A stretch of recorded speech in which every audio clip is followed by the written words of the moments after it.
രാമൻകുട്ടി ഒരു കർഷകനായിരുന്നു. അവിവാഹിതനായ രാമൻകുട്ടി തന്റെ മക്കളെ സ്നേഹിക്കുന്നതിലേറെ മരങ്ങളെ സ്നേഹിച്ചു. പെട്ടെന്നാണ് രാമൻകുട്ടി ആ കാഴ്ച കണ്ടത്. വഴിയിൽ ഒരു ജാതി മരം വീണ് കിടക്കുന്നു. രാമൻകുട്ടി ഒട്ടും അമാന്തിച്ചില്ല.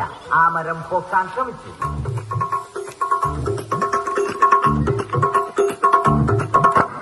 നടക്കുന്നില്ല. പിന്നെയും പിന്നെയും പൊക്കാൻ ശ്രമിച്ചു.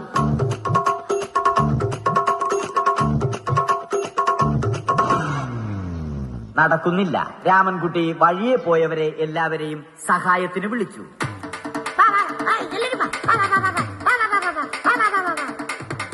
ആരും വന്നില്ല. അവസാനം കുടുംബശ്രീ യൂണിറ്റിൽ തൊഴിലുറപ്പിന് പോകുന്ന പെണ്ണുങ്ങളെ സഹായത്തിന് വിളിച്ചു.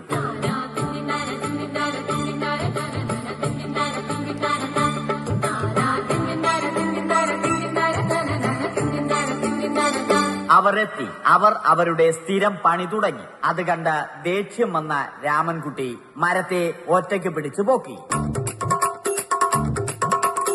അത്ഭുതമെന്ന് പറയട്ടെ, മരം നേരെ നിന്നു. ഇത് കണ്ട തൊഴിലുറപ്പ് പെണ്ണുങ്ങൾ രാമൻകുട്ടിയോട് നോക്കുകൂലി ആവശ്യപ്പെട്ടു.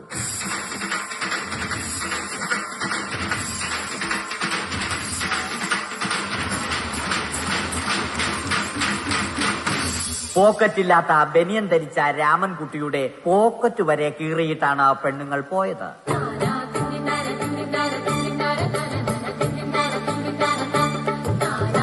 ഒന്നും ആലോചിച്ചില്ല. മരത്തിന് ഫാക്ടംബോസ് 2020 സെപ്റ്റംബർ 14 നൽകി. മരം തഴച്ചു വളർന്നു. ഇത് കണ്ട് രാമൻകുട്ടിക്ക് സന്തോഷം വന്നു. സന്തോഷം വന്നാലും ദുഃഖം വന്നാലും രാമൻകുട്ടിക്ക് മരത്തിനു ചുറ്റും ഡാൻസ് കളിക്കുക എന്നുള്ളത് രാമൻകുട്ടിയുടെ മാസ്റ്റർ പീസ് ആയിരുന്നു. ആ മാസ്റ്റർ പീസ് രാമൻകുട്ടി ഇവിടെയും എടുത്തു.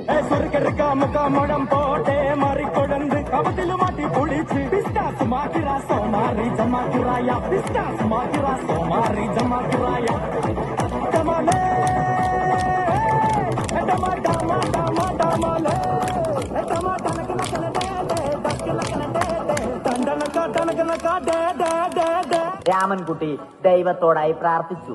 നിങ്ങൾ എനിക്ക് ആയുസ്സും ആരോഗ്യവും തരൂ. ഞാൻ മരങ്ങളെ സംരക്ഷിച്ചു കൊള്ളാം. കാരണം മരം ഒരു വരമാണ്. അവന്റെ പ്രാർത്ഥന ദൈവം കേട്ടു. ആ മാവിൽ നിന്നും വീണ തേങ്ങ രാമൻകുട്ടി മോങ്ങാതെ ഇരുന്നു തിന്നു. അപ്പോഴാണ് രാമൻകുട്ടി മറ്റൊരു കാഴ്ച കണ്ടത്. രാഘവൻ വരുന്നു.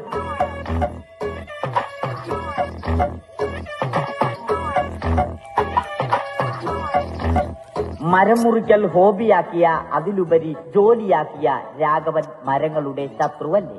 മരങ്ങൾ മുറിച്ച് ഫർണിച്ചർ പണിയുന്നത് തെറ്റല്ലേ? അവനെ ഇതിൽ നിന്നും പിന്തിരിപ്പിക്കണം. അവർ തമ്മിൽ ഒന്നും രണ്ടും പറഞ്ഞു. 1 2 1 2 1 2. സംസാരം മൂത്ത് വാക്കേറ്റമായി. 3 4 3 4 3 4. അത് പിന്നെ അടിയിൽ കലാശിച്ചു.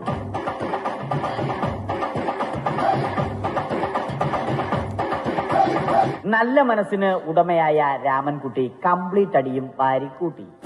ഒടുവിൽ രാമൻകുട്ടി സർവ്വധൈര്യവും സംഭരിച്ച് രാഘവനോടായി അലറി. മനസ്സലിഞ്ഞ രാഘവൻ രാമൻകുട്ടിയെ അരികിൽ വിളിച്ചു.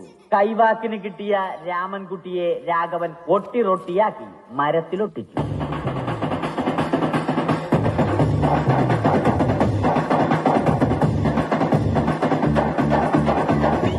ഇന്നത്തെ പണി കഴിഞ്ഞ രാഘവൻ സംതൃപ്തിയോടെ വീട്ടിലേക്ക് മടങ്ങി.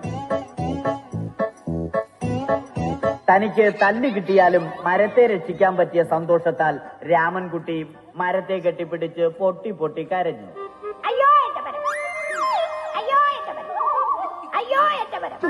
കാരണം മരം ഒരു വരമാണ്.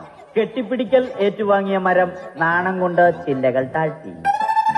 മരത്തെ രക്ഷിച്ച ക്ഷീണത്തിൽ രാമൻകുട്ടി മരച്ചുവട്ടിലിരുന്ന് ഉറങ്ങിപ്പോയി. പെട്ടെന്നാണ് അത് സംഭവിച്ചത്. പ്രകൃതി അതിന്റെ തനിക്കോണം കാണിച്ചു തുടങ്ങി. മഴയും കാറ്റും ഇടിയും വന്നു. അതോടൊപ്പം കോളും വന്നു. കോളെടുത്ത് രാമൻകുട്ടി പറഞ്ഞു. കോൾ കട്ടായി. രാമൻകുട്ടി ദൈവത്തോടായി പറഞ്ഞു. കാറ്റും മഴയും അതൊന്നും ചെവിക്കൊണ്ടില്ല. രാമൻകുട്ടിയുടെ മരം ആടി ഉലഞ്ഞു. രാമൻകുട്ടി ദൈവത്തോടായി വീണ്ടും പറഞ്ഞു. മരം ഒരു വരമാണ്. മരത്തെ ഒന്നും ചെയ്യരുത്. വരം കിട്ടിയതുപോലെ രാമൻകുട്ടി തന്റെ ചൂണ്ടുവിരൽ കൊണ്ട് മരത്തെ താങ്ങി നിർത്തി. ചൂണ്ടുവിരൽ വളഞ്ഞ് ചൂണ്ട പോലെയായി. ഇനി മീൻ പിടിക്കാൻ കൊള്ളാം. അവസാനം സംഭവിക്കേണ്ടത് സംഭവിച്ചു. രാമൻകുട്ടി അടിയിലും മരം മുകളിലും. അന്ത്യശ്വാസം വലിക്കുന്നതിനു മുമ്പ് രാമൻകുട്ടി ദൈവത്തോടായി ഇങ്ങനെ പറഞ്ഞു: എന്റെ പൊന്നോ, മരം